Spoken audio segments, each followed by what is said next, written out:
Today we're going to talk about this different subtypes of dissociative disorders. Over the last couple of days, we've mentioned a number of disorders, we've used some terminology that we probably should clarify a little bit. And we're going to jump right in with a mention that the DSM-V, which was published in 2013, changed the landscape of these disorders just a little bit. There were some disorders removed from the Diagnostic and Statistical Manual. And so now we currently have three primary diagnoses. There's always, the DSM always includes a few sort of catch-all diagnoses like dissociative disorder associated with medical condition, dissociative disorder associated with, or substance-induced dissociative disorder, unspecified and other specified. But today we're going to talk about the three primary, which are dissociative amnesia, dissociative identity disorder, and depersonalization, derealization disorder. And those three disorders, those have been around since the DSM-IV came out in 1994, but we missed one. We lost one with the DSM-V, and that's dissociative fugue. And we'll talk a little bit about that, but that's now a subtype of dissociative amnesia. So that was a little recap of Well, it's helpful because, as we said yesterday, the nomenclature keeps changing. You know, most people would recognize this as multiple personality disorder because that's what it used to be called, and that's what's been popularized in TV and in the media. But currently, the experts at the American Psychiatric Association have narrowed this down to three primary diagnoses, three subtypes of dissociation. And the first is? Well, we'll start with the dissociative amnesia. So dissociative amnesia basically means that a person has lapses in memory, significant lapses in memory, that is not explainable by typical forgetfulness. It's not associated with any type of head injury or trauma or anything like that. But again, it typically follows a trauma of some sort. So there's no medical condition or anything like that associated with it. It's just there's some form of trauma, some type of abuse or something, and the person is having significant difficulty remembering a major portion of their life. And we have to remember that, it's a funny way of putting it, we have to remember that we try to forget. We try to push things out of our present consciousness. Okay, and as we mentioned yesterday, sometimes we do it purposely. That would be a therapeutic endeavor, and sometimes it happens to us because our brain wants to protect us from events that are so problematic, so traumatic, so troublesome that we don't want it in consciousness. The brain knows that, and the brain pushes it out. So you have dissociative amnesia. And so what this sort of most commonly manifests as is a person, we may be meeting with a person in session or something, and they'll be talking about their childhood. They will talk about perhaps some abuse that they believe happened, but then they'll talk about this span of time that they just have no memory of. They just cannot remember what happened. Sometimes there's a feeling that something happened. There's a somebody else may say, "Oh, you don't remember what happened," and so they know that there was something significant about that portion of time, but they just have no memory of it. Other people might. Other people would have memory. Other people would have a memory of it because it doesn't touch them personally. But the person who was affected would push it out of conscious memory and have, as the name implies, amnesia for the events. Now, there's a subtype of dissociative amnesia. It's called dissociative fugue. So it's dissociative amnesia with dissociative fugue. And what dissociative fugue is when a person is experiencing the dissociative amnesia, but leaves. They sort of wander away from their home environment, maybe their community that they live in, and they go someplace else. And there have been reports of people who have lived in this dissociative fugue for years. They lived in it. They sort of arrive at this other in another town or something, and they don't really know who they are. They have no ID or anything like that, and so they just start a new identity, start a new life. It's not a dissociative identity disorder because it's not sort of the fragmented that we'll talk about in just a moment, but it is they just go and live someplace else for a period. They create a separate identity as an adult, right? And that's, but that's different, right, than the classic dissociation, right? And that's why they took it out, because it didn't fit neatly into the category, right? And so they took it out because this is a little bit different and doesn't fit neatly into dissociative identity or dissociative amnesia. Right. And this is different, of course, than the wandering that sometimes happens with dementia and patients as they get older. This is something that happens usually in younger adults, but it's also something that's often associated, again, with a trauma or some traumatic event that happens in a person's life. Right. And there's been many movies made about these types of experiences. Right. That's what I was just going to say. This is what gets put on the screen. Right. Are these kinds of very unusual or bizarre. But that's true with most things. I mean, what gets to social media or on the silver screen, TV screen, are these rather unusual or bizarre happenings. Right.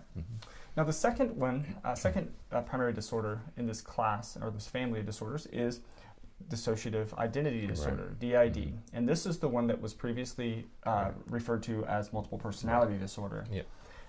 This is a condition, again, this is the one that we've mainly been talking about, that during childhood there are various traumas, abuses, perhaps that happened over a period of time, and there is this fracturing or splintering of the personality.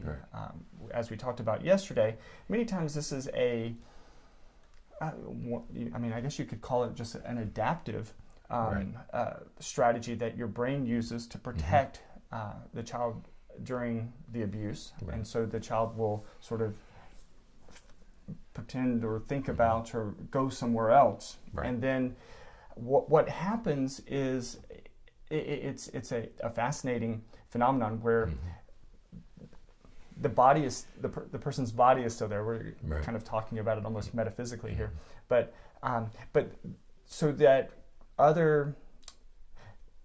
the personality or the person's consciousness that is experiencing the abuse remains there, but the person is sort of imagining themselves somewhere else, and that consciousness that's experiencing the trauma often becomes an alternate, personality, and is sort of stuck at that stage. So if the abuse happens at the age of 8, for example, as the person gets older, if they are experiencing this dissociative identity disorder, one of their alternates would be the 8-year-old that was experiencing that trauma.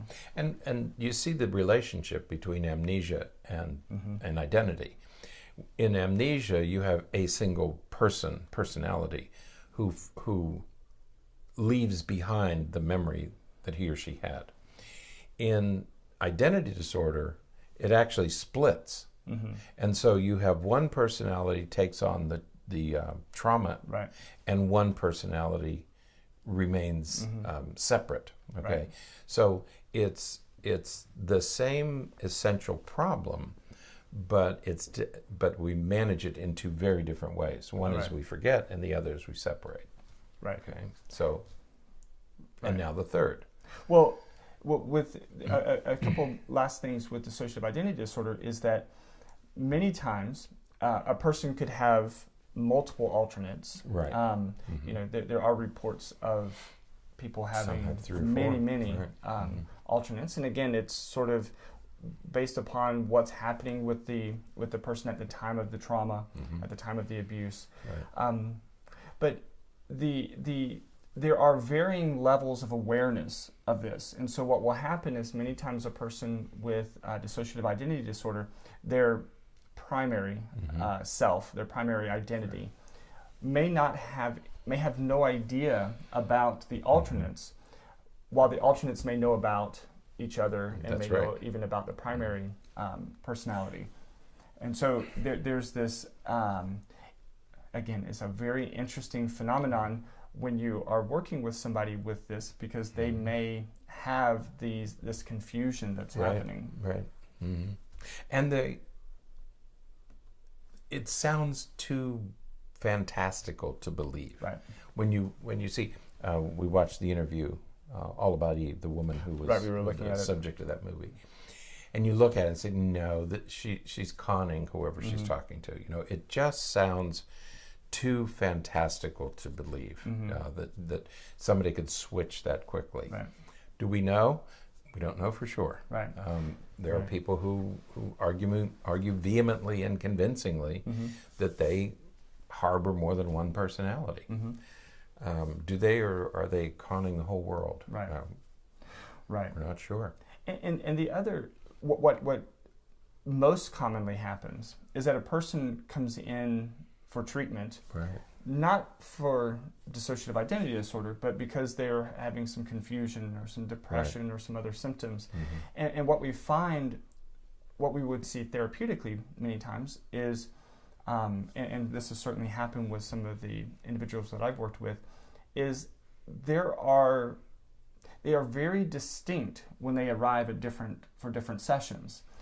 You mean the person? The different people. They may dress differently. Right. They certainly behave very differently, and it starts to create some of those concerns and questions where we need to kind of dig into the childhood just a little bit and look for any of that trauma that could be suggestive of this, the emergence of something like this. Yeah, but when you see these fragmented personalities, you have to start wondering, you know, is it a dissociative disorder?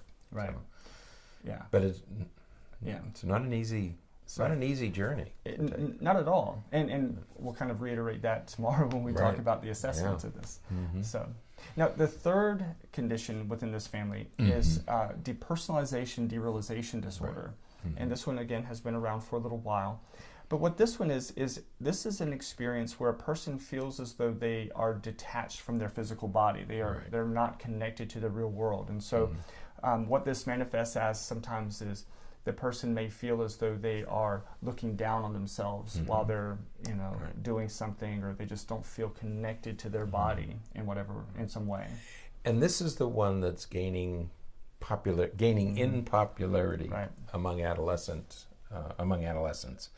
I see more and more adolescent girls, usually about mid 15, 16, 17-year-old adolescent girls, who are convinced that they have depersonalization disorder. Right. Once again, many things happen in adolescence, and in most of the cases I've seen, in one way or another, marijuana use was part of the experience. Okay, and so I always wonder what really was it, because it's an altered. These are mind-altering drugs, and so you have an altered state of consciousness to begin with. Right. And so you have to wonder what role drugs played in this separation. Again, there are cults around the world, the peyote cult in the United States, where you intentionally use mind-altering substances to separate. Well, I was just going to say there's a practice within the sort of the metaphysical community called astral projection, and the purpose, the goal, is to sort of separate yourself from your body and travel in the astral plane and seek comfort or relaxation or stress management from those kinds of practices. And there are religious practices, the Kabbalah in the Jewish religion, and some through the Christian and Muslim religions. These very, we consider them splinter groups, but most of the religions have an expression of this type of thing built into their practices. It's usually a very small number of people, but certainly each religion has its mystics, and were they dissociating? Right. But again, what makes it a disorder is when it's happening unintentionally. It's happening without your intent or conscious decision, and then it's interfering with your life. It interferes with your life. Yeah. Right. So those are the three: dissociative amnesia, dissociative identity disorder, and depersonalization derealization disorder. Right. Again, we're going to talk tomorrow a little bit about the assessment of these conditions. Right. It's difficult. There's not any real strong strategies for that. But can't go out and get a test. No. And nope. So, but we'll talk about that tomorrow for a little bit anyway. So, until next time, stay happy, stay healthy, and forget to be afraid.